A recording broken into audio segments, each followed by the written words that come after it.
Buen día, licenciado.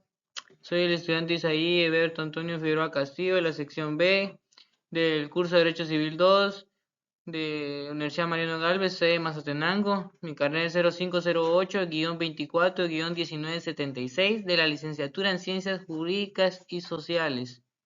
A continuación voy a presentar lo que es la tarea número 2 que corresponde al curso de Derecho Civil 2.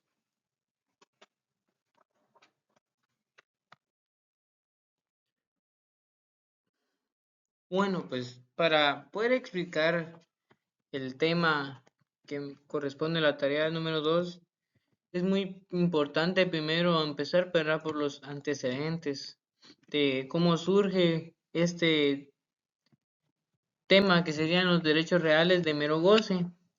Bueno, pues la raíz de los derechos reales de mero goce se encuentra en el derecho romano. Vemos, ¿verdad?, que el derecho romano es muy importante para poder comprender lo que es el derecho actual, porque si nosotros analizamos y vemos que los códigos, especialmente el Código Civil, ¿verdad?, que se derivan casi en su totalidad de lo que era el derecho romano. Y aquí en Guatemala no es la excepción, que el Código Civil tiene varios conceptos que se encontraban en el Código romano, que entendemos que los romanos distinguían claramente. Ellos fueron los primeros en dividir entre propiedad, que era el dominium. ¿Qué es el dominio? Bueno, pues es el poder pleno sobre la cosa. O sea que eso era la propiedad. Cuando alguien tenía el poder pleno, hacía, deshacía, quitaba, ponía, todo lo que quisiera sobre una cosa, un bien inmueble o inmueble, se le llamaba propietario, va. Pero aquí en Roma es donde surgen a partir los derechos reales limitados, que son los que permitían usar la cosa ajena, pero sin ser dueño. O sea que ya podíamos ver una distinción entre la propiedad y los derechos reales, porque las personas ya podían utilizar algo simplemente para qué, su mero goce, que es lo que dice la palabra, porque el mero goce es cuando nosotros vamos a disfrutar de un bien, vamos a poder, se podría decir como simulando ser el dueño, pero en papeles, legalmente no es el dueño, aunque sí es un poseedor. Bueno, a continuación voy a explicar los temas importantes que conlleva esta tarea.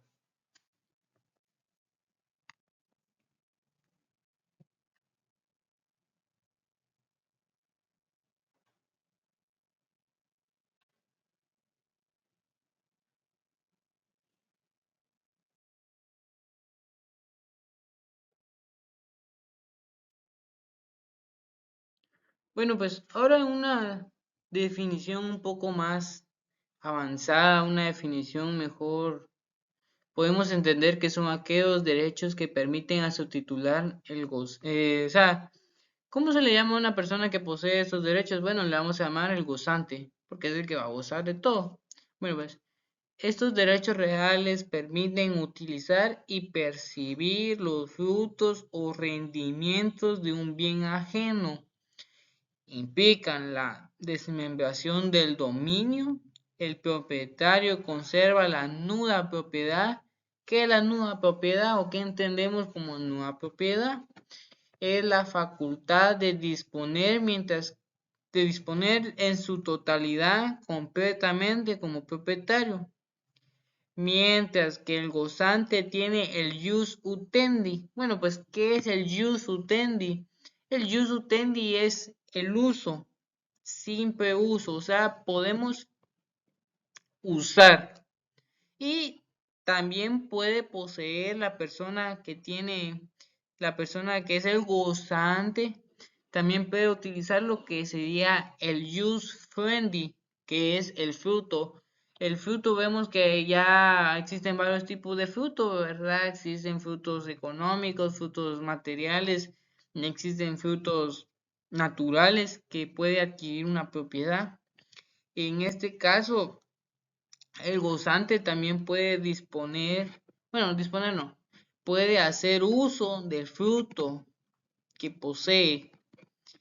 pero disponer en su totalidad a venir y hacer lo que quiera con dicha propiedad, ya no, eso ya le corresponde a especialmente, ¿verdad? Lo que sería el propietario de dicha, dicho bien, ya sea bien mueble o inmueble.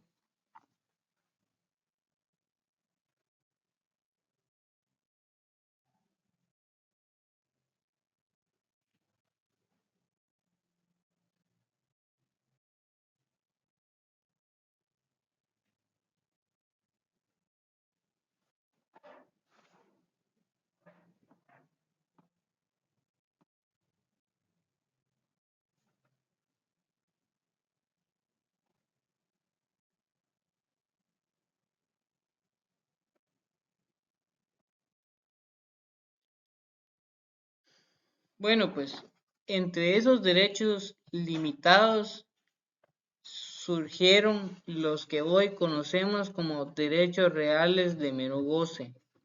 Eh, Encontramos aquí las tres definiciones, ¿verdad?, de lo que voy a explicar, que sería, primero encontramos el usufructo, o como en su palabra en latín, que es usufructus.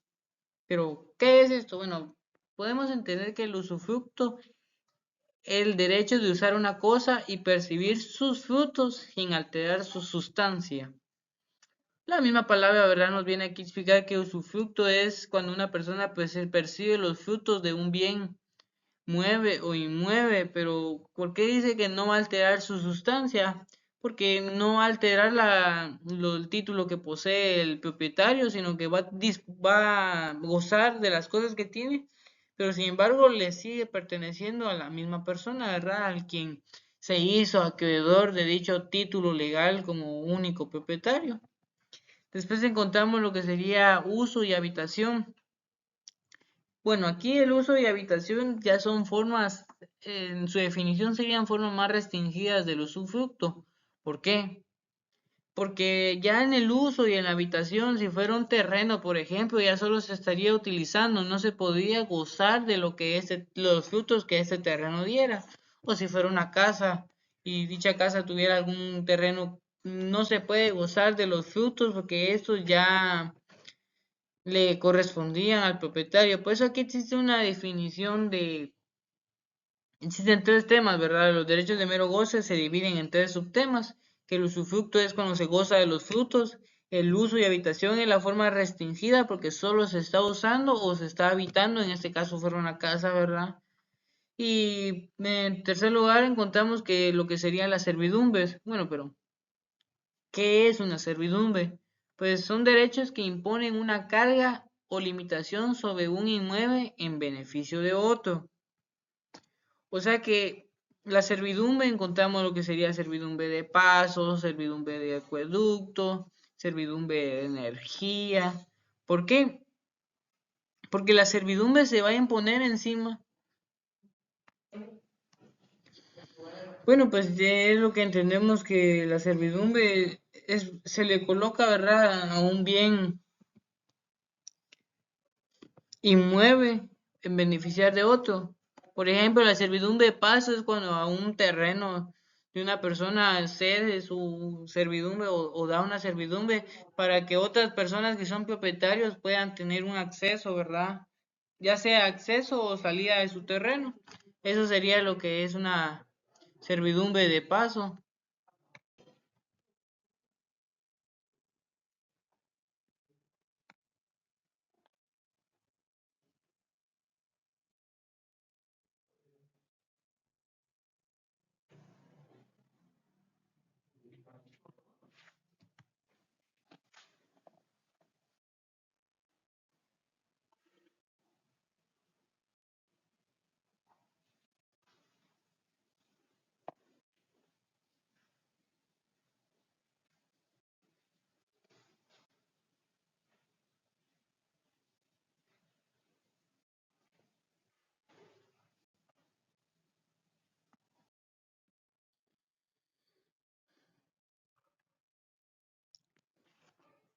Bueno, pues ahora en otras definiciones para seguir comprendiendo, ¿verdad?, lo que es este tema que sería el usufructo, es el derecho de usar una cosa y percibir sus frutos sin alterar su sustancia. El uso y la habitación son las formas restringidas del usufructo y las servidumbres, bueno, pues son los derechos que se imponen una carga o limitación sobre un buen bien inmueble en beneficio de otro. Esto sería lo que corresponde a los tres subtemas que son los derechos de mero goce, ¿verdad? Sí, a la vez es muy importante entender y comprender cada uno de esos temas para poder, bueno, a continuación voy a hacer énfasis en cada uno, explicarlo de una mejor manera para comprender, pues, su fundamento legal de aquí en Guatemala y porque sabemos que todo aquí en la ley debe estar fundamentado conforme a la ley, no podemos nosotros venir e inventar analogía, sino que toda la información tiene que estar fundamentada conforme a la ley.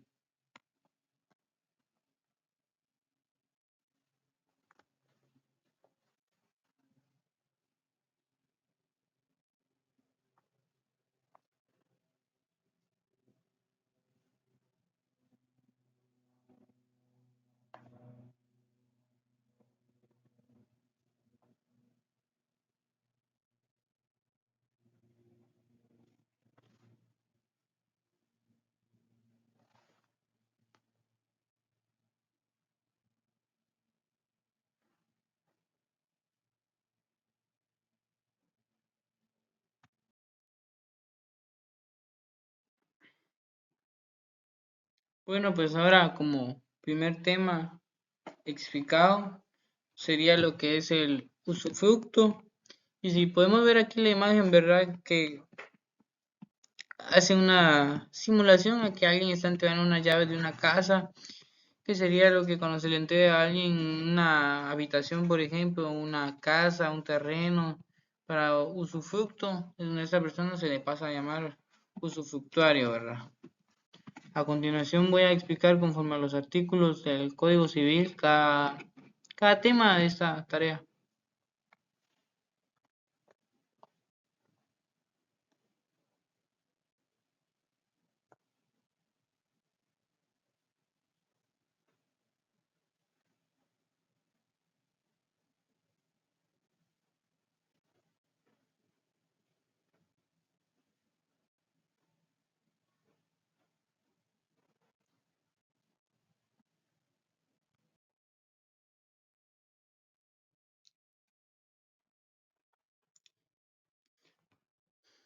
Bueno, pues el usufructo aquí en esta legislación lo vamos a encontrar en lo que corresponde a los artículos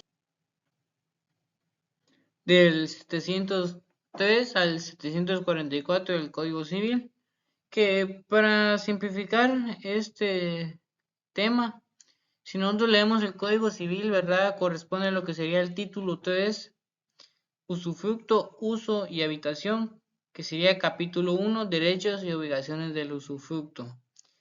Desde el artículo 3 empezamos a comprender, o sea, vamos a encontrar toda la legislación porque sabemos que para hacer uso del usufructo está debidamente escrito en la ley. Y la definición que encontramos que es el derecho de gozar de los bienes ajenos con la obligación de conservar su sustancia, salvo que el título de constitución o la ley autoricen otra cosa, que serían los usufructos de bienes consumibles o causasufructos. Esto sería la definición que nos da sobre el usufructo. Ahora, dando lectura, ¿verdad?, a lo que sería el artículo 703 del Código Civil, que dice que pertenecen al usufructuario los frutos naturales y civiles que tienen los que produzcan ordinaria y extraordinariamente, salvo las limitaciones establecidas en el título en que se han constituido. Así que aquí podemos ver que ya la ley aquí en Guatemala nos regula lo que serían los frutos naturales y frutos civiles, porque sabemos que existen los frutos naturales que serían, un claro ejemplo, todo el fruto que produce un árbol, todo lo que produce un terreno en la tierra, pero también existen los frutos civiles, ¿verdad? Que cuando ya ya hay una propiedad, o ya en este caso entra lo que sería el dinero cuando ya se obtiene un beneficio económico a cambio del usufructo, del fruto que éste da.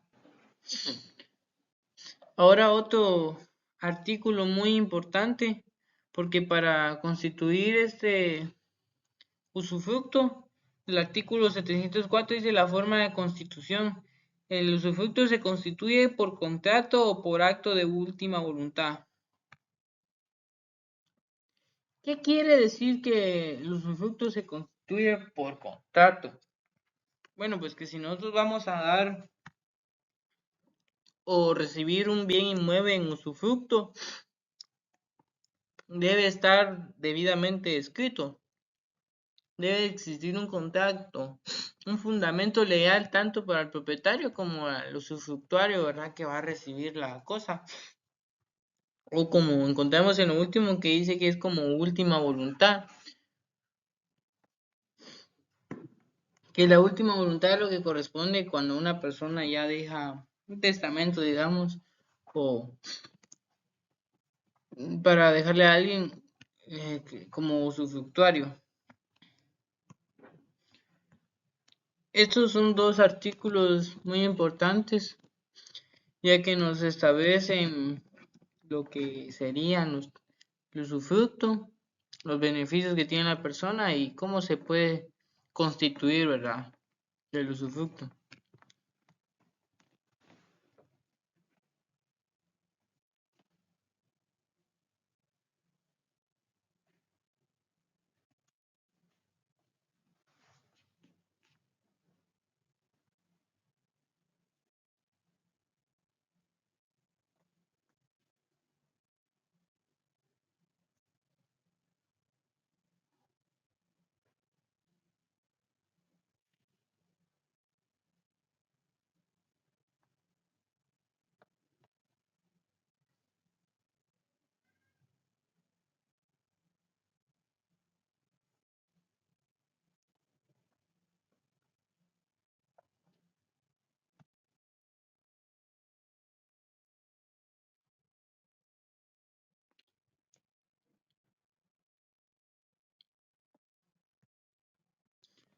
Bueno, pues ahora lo que sería la duración o temporalidad del usufructo. Y esta duración o temporalidad del usufructo, ¿en qué nos fundamentamos o dónde lo podemos encontrar? Bueno, pues todo está en base al artículo 705, 706, que dice que la duración del usufructo. El usufructo puede constituirse por tiempo fijo, vitalicio, puramente o bajo condición, pero no a perpetuidad y sobre toda especie de bienes muebles e inmuebles.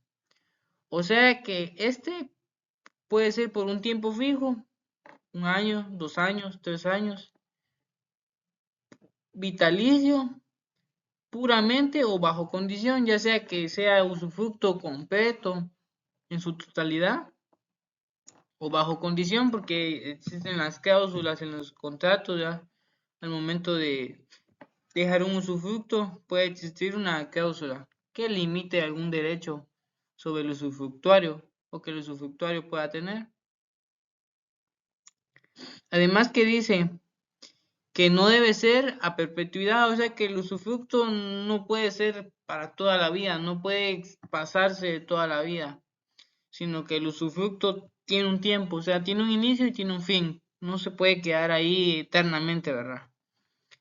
Y asimismo puede constituirse a favor de personas jurídicas o de una o varias personas individuales simultánea o sucesivamente. O sea que tanto una persona jurídica, ya entendemos que en el Código Civil, ¿verdad? En el primer libro sobre la persona habla que las personas jurídicas son todos aquellos que tienen un representante legal, que están también constituidos legalmente, pueden tener ser usufructuarios y también las personas individuales.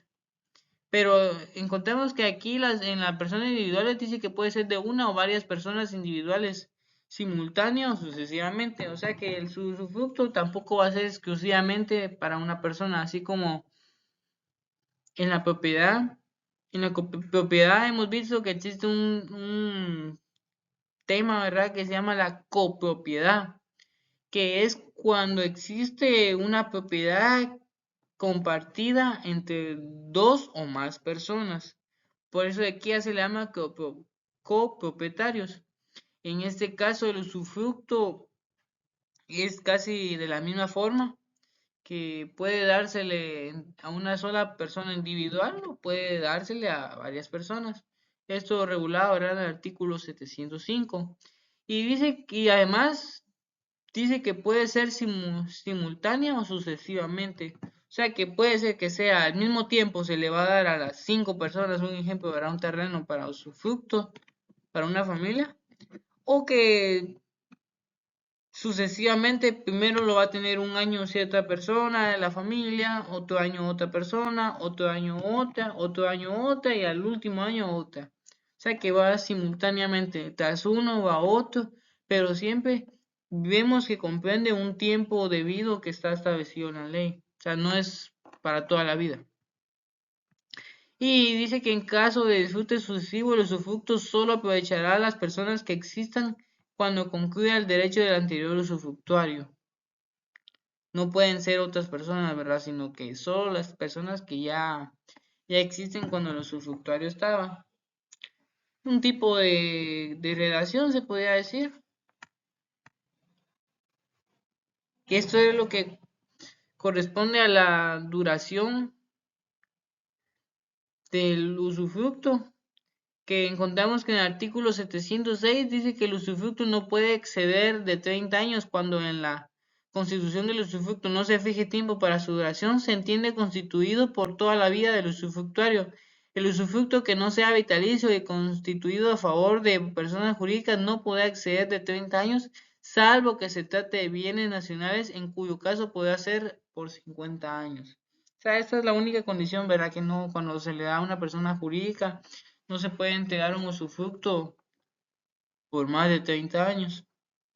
Y esto sería, esos artículos serían, ¿verdad?, lo que es la duración o la temporalidad del usufructo.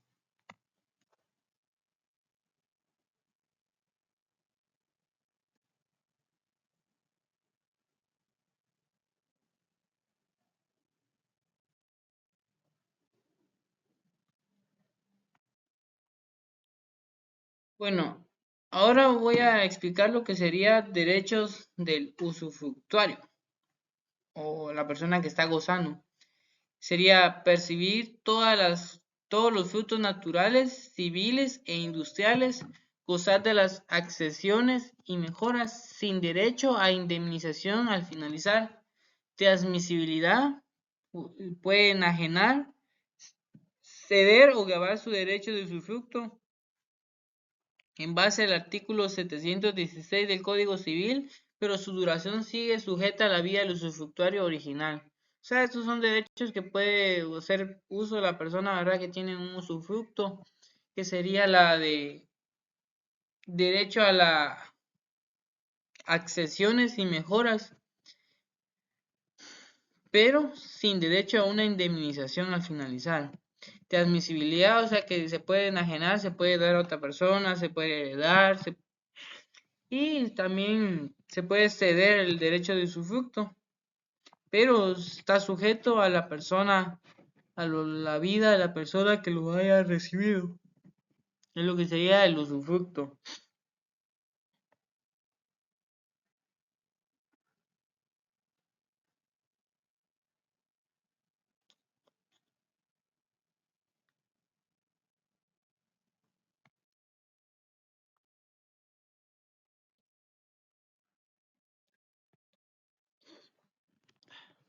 Bueno, pues ahora en lo que sería el siguiente tema, que sería uso y habitación.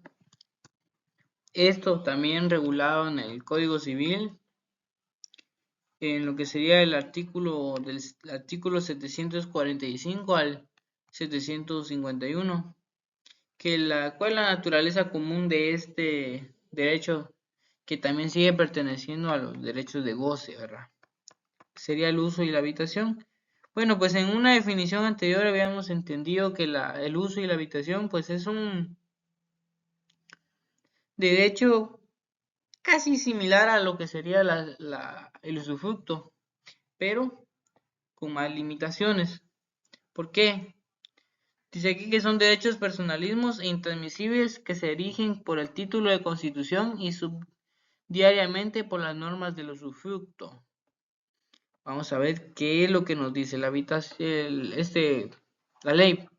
Sería en el capítulo 3, uso y habitación, artículo 745. Dice que el contenido del uso es el uso de derecho de servirse de cosa ajena o de aprovecharse de los frutos de ella en cuanto basten para las necesidades del usuario y las de su familia. El artículo 476 nos establece que la habitación se limita a lo que sea necesario para quien tiene el derecho y para su familia, aun cuando no le haya tenido en el momento de constituirse el derecho. Y el 747 nos dice que los derechos de uso y habitación se regulan por el título que los constituye. Si el título no determina la extensión de estos, se regularán conforme a los artículos siguientes. Son derechos inalienables.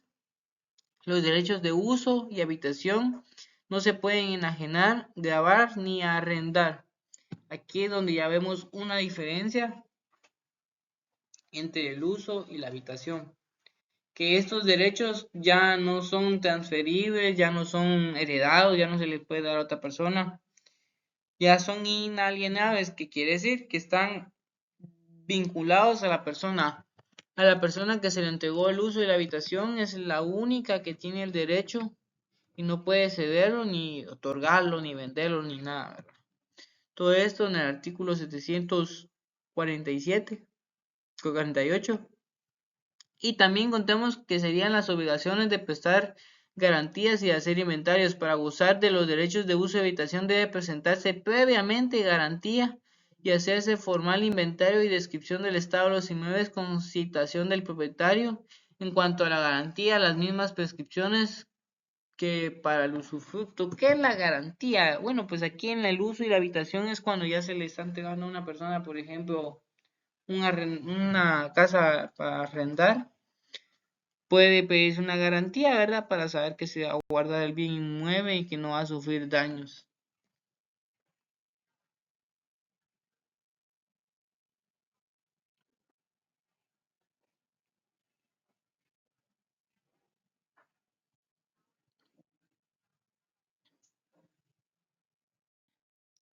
Ahora lo que sería el derecho de uso. En el artículo 745 es que la extensión del goce otorga el derecho a percibir los frutos de una cosa ajena, pero limitados estrictamente a lo que baste para las necesidades del usuario y su familia. Objeto pueden recaer sobre bienes muebles o inmuebles. O sea que este derecho de uso puede estar ligadamente, ¿verdad?, sobre los bienes muebles e inmuebles, pero que tiene un limitante, no se puede percibir todo en su totalidad, sino que aquí el artículo nos establece que es estrictamente para lo que baste para las necesidades del usuario y su familia. Es otra de las diferencias, ¿verdad?, que encontramos aquí en el derecho de uso a lo que era el usufructo, ¿verdad?, que no es lo mismo, no tiene los mismos derechos en este caso a la persona que posee, que sería el gozante, como se le denomina.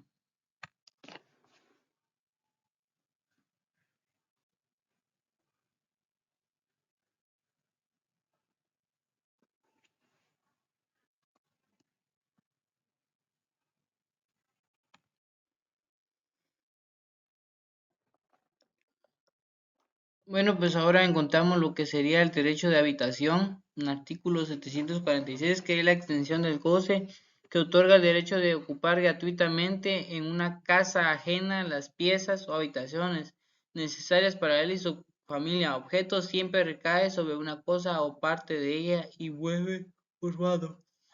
O sea que el derecho de habitación ya es algo estricto, aquí ya no se le puede llamar, no, ya no se le puede otorgar a un bien mueble, sino que ya sería estricto a un bien inmueble, porque es comúnmente, como se le dice aquí, que es cuando el derecho de ocupar gratuitamente en una casa ajena las piezas o habitaciones necesarias para él, o sea que es cuando se le está dando a una persona para que pueda ocupar una casa, que sería el derecho de habitación. Y encontramos aquí un tema muy importante que es gratuitamente, o sea que está constituido legalmente, ¿verdad? Existe un contrato, pero sin embargo no hay ningún beneficio económico para ambas personas en este caso.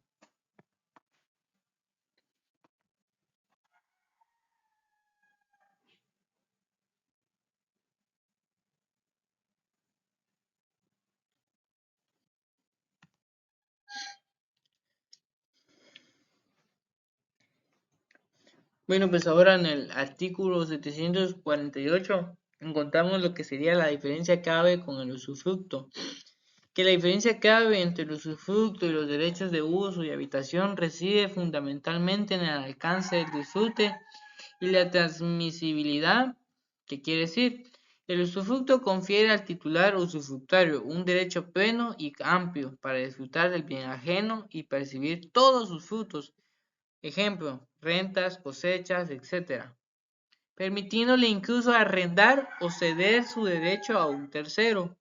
Por otro lado,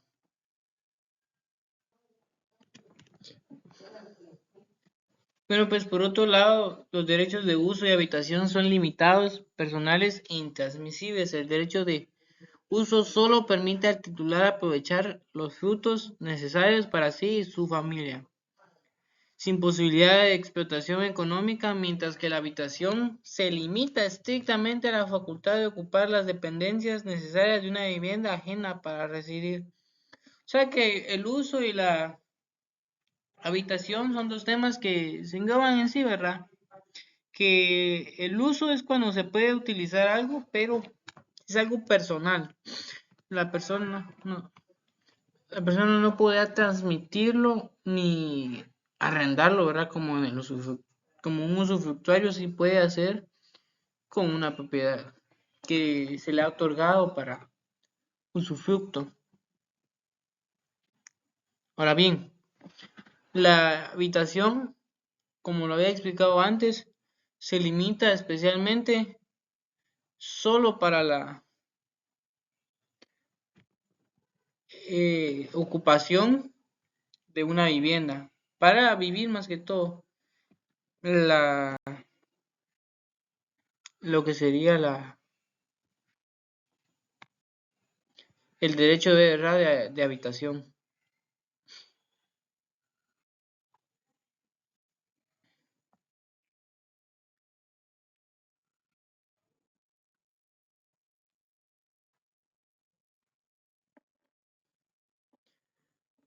Bueno, pues ahora ya como el tercer tema de lo que constituye esta tarea sería la servidumbre, que es el título 4 que encontramos del artículo 752 al artículo 821 en el Código Civil, que el artículo 752 nos da una definición que es un gravamen impuesto sobre un inmueble, predio sirviente en beneficio de otro perteneciente a distinto dueño, predio que sería el predio dominante.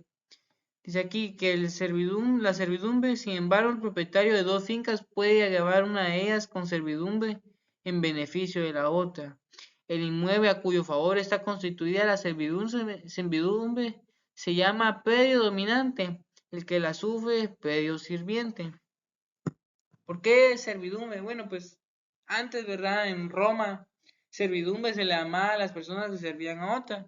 En este caso, los romanos en el derecho civil lo trasladaron a lo que sería el derecho civil, a la propiedad, que sería cuando se utiliza una propiedad para darle derechos a otra y que no solo necesariamente tiene que ser entre un particular con otro, sino que según el código puede ser entre dos propiedades de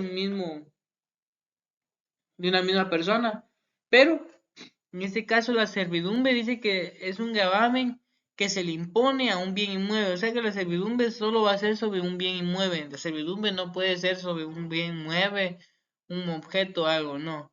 Porque al que se le impone se le pasa a llamar predio sirviente.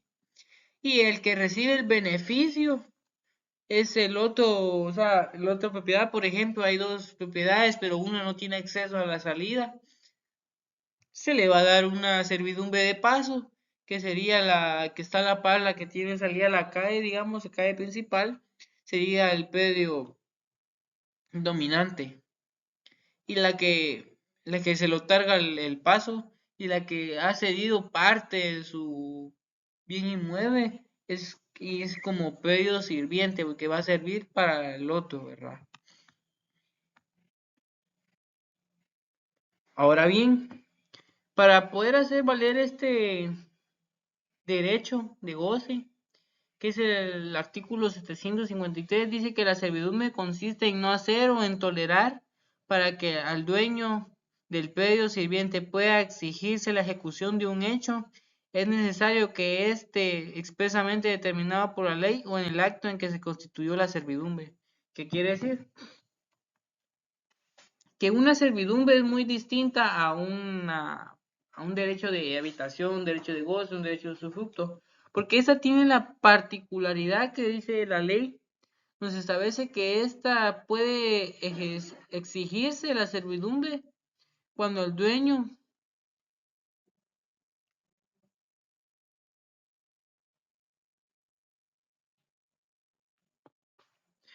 en una persona tolera, o sea que una persona no dice nada, no ante la ley para exigir que circular un terreno para que no se utilice como paso, este sí puede pasar a ser de uso de servidumbre, ¿verdad? Para todos. Y también cuando está también expresamente en la ley. O sea que tiene esas dos características, que el dueño tiene que ir a expresar directamente o negar que no quiere que se utilice como servidumbre de paso, o cuando ya existe, como los demás, ¿verdad? Existen en la ley, existe un contrato, existe un documento legal donde diga que eso va a ser una servidumbre.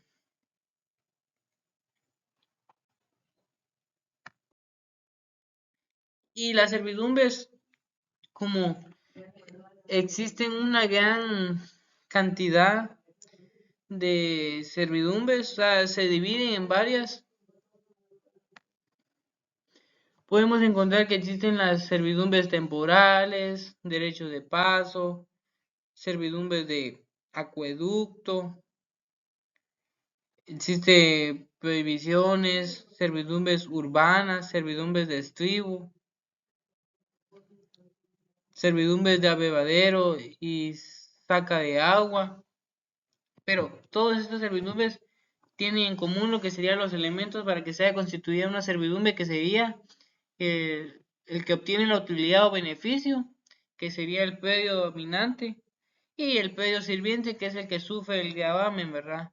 Y por último, en la relación de utilidad siempre debe haber una utilidad para el predio dominante. O sea que sin una utilidad no puede ser constituido ni tomado como una servidumbre, sino tiene una utilidad, ¿verdad? Para el predio dominante de una mejor manera. Esto sería, ¿verdad? Lo que pertenece a una servidumbre.